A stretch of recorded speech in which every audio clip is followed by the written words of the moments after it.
7, Niner, 4, 3, dead. Get in position and wait for my go. Hello everyone, I'm Chris Erkley and welcome to another edition of the PE Crime Blotter, a weekly look at crime here in the Inland Empire. We begin with crime headlines. A gunman botched a holdup Friday when he chose a Moreno Valley pawn shop protected by a clerk with an uncommon determination and stamina and a guard dog named Capone.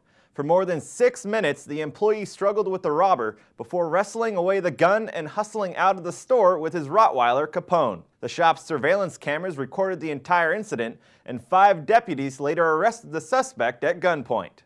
Last week, Redlands police announced the indictment of 20 people and the arrests of 15 in connection with heroin trafficking in the eastern San Bernardino Valley. Police say those indicted were connected with a cell that had been importing and selling more than a pound of Mexican tar heroin a week in Redlands, Highland, and Yucaipa.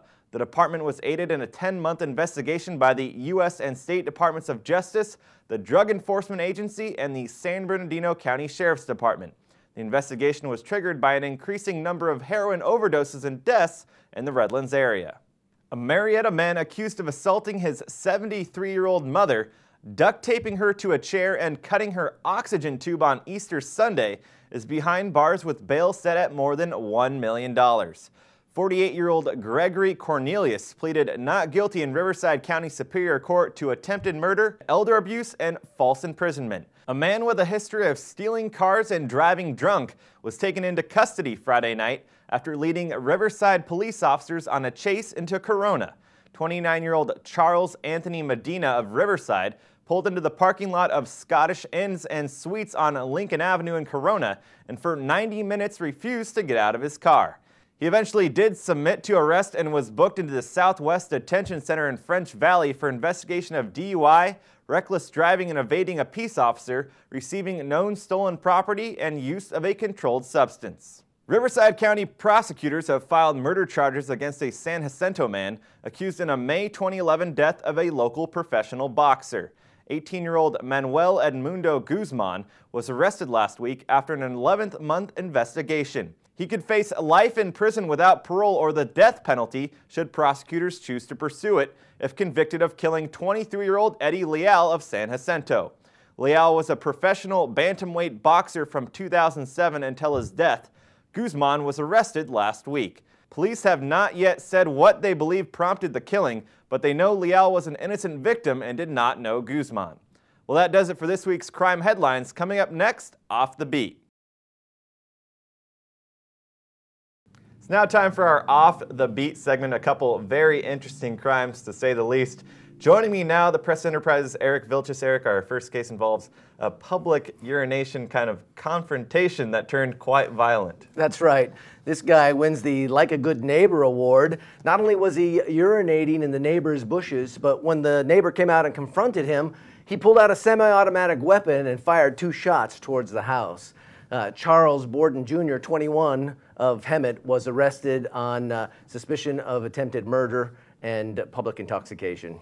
Another interesting one from over the weekend involving a guy who broke into a family's house in Joshua Tree and he was found showering inside their house. That's right. This Joshua Tree couple, they come home and they find this guy lathering up in their shower. And not only that, but he had broken into their snacks and was eating their crackers and popped a bottle of champagne and was sipping on a glass of champagne. They called 911. And the guy was still in the shower when the officers arrived and arrested him, presumably giving him a towel before taking him away.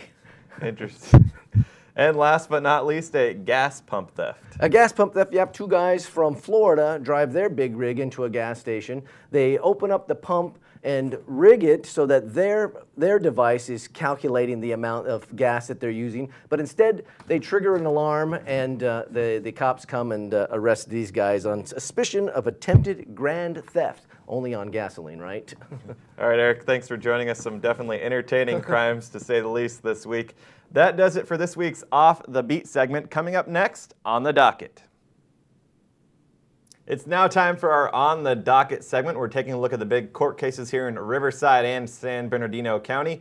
Joining me now, as always, the Press Enterprise, Rich Diatley. Rich, our first case involves Deborah Sutton, the former general manager of the Box Springs Mutual Water Company. Right, she's back in court this week. She's out on bail now. Prosecutors say she embezzled more than $784,000 from the company, used that money to gamble at casinos and for luxury cruises. She's pleaded not guilty. Next, the Colonies hearings continue in San Bernardino Court. Right, 3 former San Bernardino County officials, including a former supervisor, and a Rancho Cucamonga developer are involved in this. It's a $102 million alleged bribery scheme, and the attorney for the developer says the prosecution has been slow in giving them information they need. He wants a judge to compel them to speed up anything that they don't have already. And finally, Colin Lee McLaughlin involved in the 2008 bunker slayings. Right, a tragic story. A teen couple slain at a popular party spot out in the remote high desert near Helendale, a old radio facility for the Air Force that has since been knocked down. McLaughlin faces the death penalty if he's convicted as charged. He's pleaded not guilty. The case has been going on now for a few years. All right, Rich, thanks a lot. Be sure to keep us updated on those cases. That does it for this week's On the Docket segment. Coming up next, In-Depth. It is now time for our In-Depth segment. We're discussing a case out of Hemet, a case from 2008. Joining me now, the Press Enterprise's John Asbury. John, the man Chad Peters claims he was a victim of police brutality. Right. Chad Peters said he was in his home in Hemet in October of 2008 when police came to serve a felony warrant.